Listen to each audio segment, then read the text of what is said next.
Welcome to Pavement, webinars for the pavement community. My name is Andrew Braham, and today we'll talk about characterizing asphalt emulsion. And specifically, we're going to look at thermal properties using a Thermogravimetric Analysis, or TGA, and chemical properties using the Fourier Transform Infrared, or FTIR, spectroscopy. This is based on work done by Mr. Anik Roy toward his Master's of Science in Civil Engineering. Mr. Roy earned his Bachelor's of Science in Civil Engineering from Khulna University of Engineering and Technology in 2020, and he received his Master's here at the University of Arkansas in Civil Engineering in 2024. He's currently a doctoral graduate assistant at the University of Arkansas, and you can see his LinkedIn profile link down in the description below. I'd also like to thank Dr. Jing-E Chen and Dr. Sadie Casillas for their contributions on this work as well. It was genuinely a team effort. Asphalt emulsions are droplets of asphalt binder suspended in water with the help of emulsifiers. And they're currently evaluated using three different AASHTO standards, AASHTO M140, M208, and M316. This is for emulsified asphalt, cationic emulsified asphalt, and polymer modified emulsified asphalt.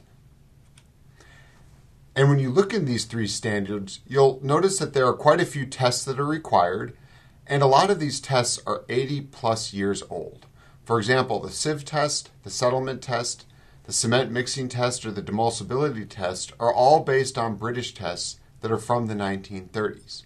And if you look at the residue test, the penetration test, that's from ASTM D5, which is the fifth ASTM standard ever from 1959.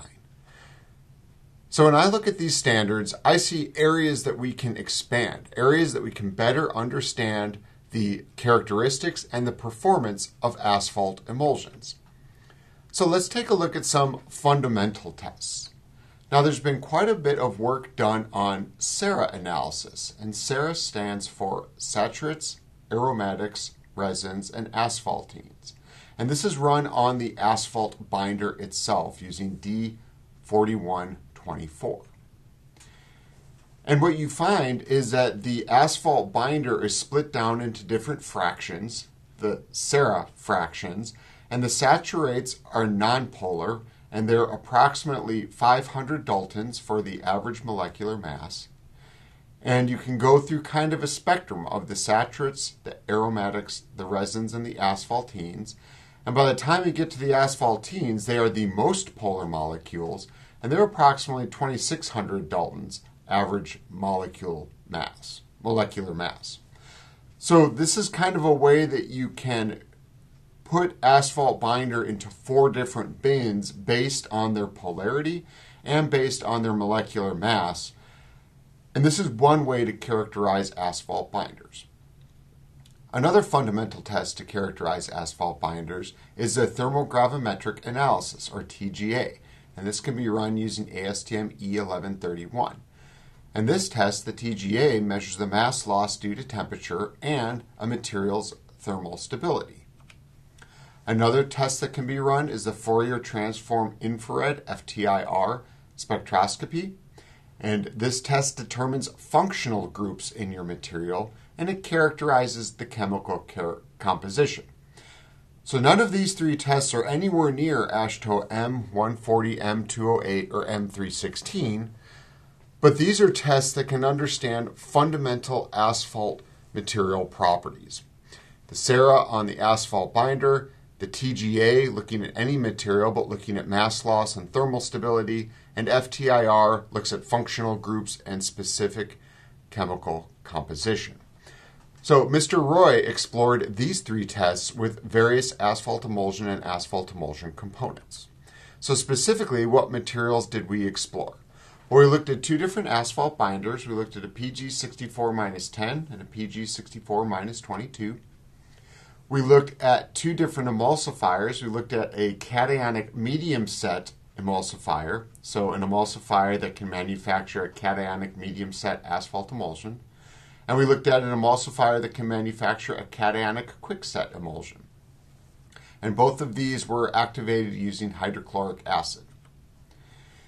And what did we test? We tested the 4 resulting asphalt emulsions, so a CMS made with 64-10 and a 64-22, a CQS made with a 64-10 and a 64-22, and we looked at the asphalt emulsion residues. So we took the water out of the system and we looked at both the asphalt emulsions and the asphalt emulsion residues.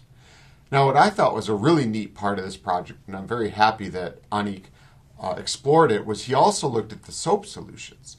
So when you make asphalt emulsions, you make a soap solution with the emulsifier with the hydrochloric acid, and then you mill that with the asphalt binder. Well, we just looked at the soap solutions themselves, and we ran the soap solution through the same residue procedure as the asphalt emulsion, and we looked at the soap solution residue as well. So we were able to get a very good idea of some of the components of the asphalt emulsion itself, and the asphalt emulsion residue.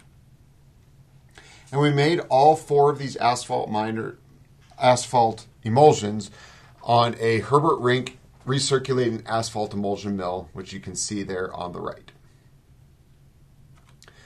So for the TGA, Anik discovered or identified 6 regions. And the 6 regions are shown here below on the graph, where we have the temperature in degrees Celsius along the x-axis and then the percent mass loss along the y-axis. And in these 6 regions, you can see a sample is losing mass. And that is because as temperature increases, the solids and the liquids of the sample turn into gases and are released.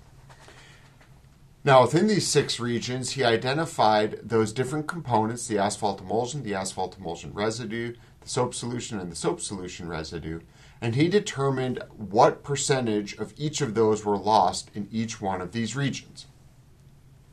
And so in that first region, on the very far left, there was more than 20% mass loss during the TGA testing of the soap solution and the asphalt emulsion. And obviously that is the water beginning to leave the system. In the second region, the only material that had more than 20% mass loss was the emulsifier. So we were able to explore some emulsifier characteristics in that second region.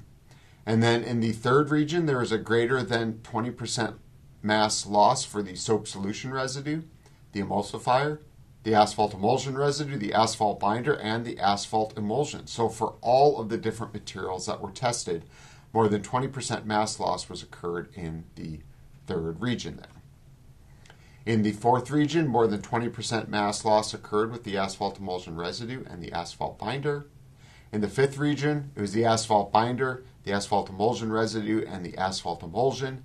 And then there in the sixth region, no materials had more than a 20% mass loss. So this was very interesting to see the breakdown of the not only material asphalt emulsion, but also the different various components of the asphalt emulsion as well, how they broke down in these different regions. Another quantification we can get out of the TGA is the pyrolysis behavior. And the pyrolysis behavior is the thermal decomposition and how a material is broken down into gases, solids, and liquids. And you can see in this graph here that the PG64 minus 22 is greater than the PG64 minus 10. So on those 3 bar graphs, the 64 minus 22 has a higher value than the 64 minus 10. And that is because for the asphalt binder. And that is because the PG64 minus 22 requires more energy to break down than the PG64 minus 10. And that is because it had a higher molecular structure and it had a greater asphaltene content. So that bar on the far left, you can see the 64 minus 22 has a higher value than the 64 minus 10 for the activation energy, or the E. And you can see the emulsion was significantly lower than the asphalt binder. And this goes for both the asphalt emulsion itself, which has the water, which you can kind of understand, but it also goes for the asphalt emulsion residue, which in theory, the water has left the system. And we believe our hypothesis is this is from potential structural damage during the emulsification process. And because asphalt emulsion is sheared into asphalt binder droplets or is transformed into asphalt binder droplets, that increases the surface area that's potentially exposed to heat, and that lowers the activation energy. So this is something that is very interesting because I think that there's some thoughts out there that the asphalt emulsion residue is essentially the same thing as the asphalt binder, but you can see in this graph with those bars, the activation energy and the pre-exponential factor are significantly different between the asphalt binder and the asphalt emulsion residue. So there's a lot more that could be potentially examined there using the TGA. Now, another interesting finding, though, is that there's little difference between the two emulsifiers. So in the paper, we have the same graph, but for the CQS, and the values are essentially the same, and the trends are essentially the same. So we see a pretty big change with the base asphalt binder. We see a pretty big change with the asphalt binder versus the asphalt emulsion residue, but we do not see that change with the emulsifiers, with the CMS versus the CQS. And now for the FTIR analysis, just a very brief overview. This is of the asphalt binder itself, and you can see we have a lot of CH molecules. We have CH bending and CC bending with a double bond, and then we have CH stretching. Those are the peaks that you can see on the FTIR curve. This is just the asphalt binder. But for example, we looked at the soap solution, we looked at the asphalt emulsion residue, we looked at a bunch of different things. But for the soap solution residue, you can see that we now have some NO stretching and some NH bending. And so what we're doing here is we're bringing in the amines. The amines that make the emulsifier are now showing up in the soap solution residue.